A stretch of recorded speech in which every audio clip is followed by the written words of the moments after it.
খাৰঘুলিৰ জলবিস্ফোৰণৰ শিহৰণকাৰী বৰ্ণনা।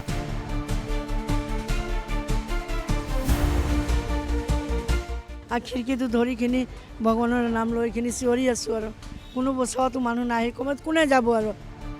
নিমিষতে শেষ হৈ গ'ল আপোন ঘৰখন। ঘুমাবলৈ নাই, খাবলৈ নাই, থাকিবলৈ বহিবলৈ জেগা নাই। সেই চিয়াৰ ভাঙা চিয়াৰত বহি আছোঁ এতিয়া। এতিয়া আমি কলৈ যাম, কি খাম, ক'ত থাকিম? একো নাই এতিয়া, কি কৰিম, ক'ত থাকিম? এতিয়া তাতে পানীত পৰিছিলোঁ, মৰি গ'লেই চালা ভাল আছিলে। ইয়াত এখন হেঁপাহৰ ঘৰ আছিল, এতিয়া কেৱল ভগ্নাৱশেষ। কেতিয়াও নভবা নিচিন্তা ঘটনাটো সংঘটিত হৈ গ'ল আৰু নিমিষতে শেষ হৈ গ'ল সকলো।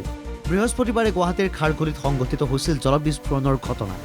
প্ৰায় 30টা পৰিয়ালৰ ঘৰ এই বিস্ফোৰণৰ ফলত ভাঙি নিঃশেষ হৈছিল।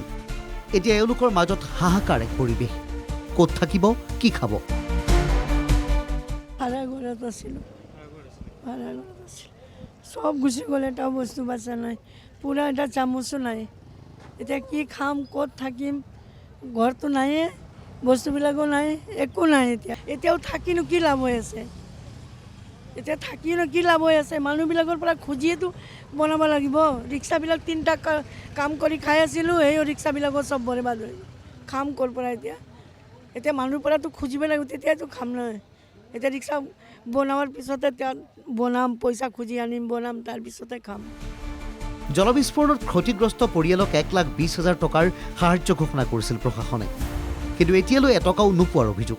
নিদিয়ে আমাকবিলাকক পইচা বোলে, ভাড়া ঘৰৰ মানুহক নিদিয়ে বোলে। কি কৰিম, মানুহৰ পৰা খুজিম আৰু ল'ম আৰু এইবিলাকে কৰি কিনি তেতিয়াতো ব্যৱস্থা কৰিম। ক্ষতিপূৰণ দিম বুলি কৈছে, তেওঁলোকে দিম বুলি কৈছে, যিহেতু আমিও আশা কৰিয়ে আছোঁ। বেছি নহয়, 1,20,000 টকা দিব। 1,20,000 টকা মোৰ ঘৰত যিখিনি ক্ষতি হৈছে, মোৰ কাপোৰ কানিও নহ'ব। কালি নিজে বাৰে বহি আছে আৰু চেয়াৰত, তাৰ কি খবৰ আছে? সি একো জানে, তাৰ ঘৰ হ'লেই গম পালে হয়, তাৰ ঘৰটো নাই, সি কেনেকৈ গম পাব? ঘটনা সংঘটিত হোৱাৰ পিছত খাৰঘুলিৰে এই লাল সিং একাডেমী নামৰ বিদ্যালয়ৰ অস্থায়ী শিবিৰত আছে ক্ষতিগ্ৰস্ত পৰিয়ালকেইটা। ক্ষতিগ্ৰস্ত পৰিয়ালৰ সন্মুখত আন এক বিপদ। অস্থায়ী শিবিৰৰ পৰা আঁতৰিব লাগিব পৰিয়ালকেইটা, কাৰণ বিদ্যালয়ত অনুষ্ঠিত হ'ব গুণোৎসৱ। চব ভাঙি লৈ গ'ল, এটা কম্বল নাই, এতিয়া মই থাকিম কেনেকৈ? এই 2 দিন স্কুলত আছোঁ, কালিৰ পৰা স্কুল পৰহিৰ পৰা খুলিব, এতিয়া মই ক'ত থাকিম? তাকে ভাবি আছোঁ আৰু বহি বহি কৰিম কি। এককালীন সাহায্য দিয়াৰ ক্ষেত্ৰত কিয় হৈছে পলম? শুনক এগৰাকী পাৰিষদৰ মুখেৰে। আশ্ৰয়স্থল নহ'ব, সেই কথাটো লৈ সেইকাৰণে আমি প্ৰথম দিনাখনেই তেওঁলোকক যাক যেনেকৈ পৰা যায় অনুদানটো দিয়া হৈছে, যাতে তেওঁলোকে কাম বন কৰি নিজৰ নিজৰ ঘৰত যাব পৰা যায়। আৰু এইখিনিত এনেকুৱা এটা অসুবিধা এটা আছে আমাৰ খাৰঘুলিত, যিহেতু মানুহখিনি গোটেই ৰাখা এনেকুৱা জেগা এটাৰ অকণমান দিগদাৰ হয়।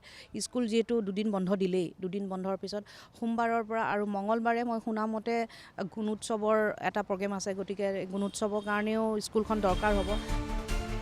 কিয় কাৰ ভুলৰ বাবে বাৰে বাৰে সংঘটিত হয় এনে ঘটনা?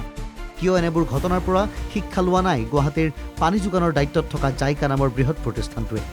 এনেবোৰ প্ৰশ্নৰ উত্তৰ আছেনে বিভাগীয় কৰ্তৃপক্ষৰ হাতত? তাৰ উত্তৰ কোনে দিব এই দুৰ্ভগীয়া পৰিয়ালকেইটা? ভিডিঅ' জাৰ্নেলিষ্ট দীপজ্যোতি বায়নৰ সহযোগত গুৱাহাটীৰ পৰা লক্ষ্যজিৎ বৰুৱাৰ ৰিপৰ্ট, NKTV+।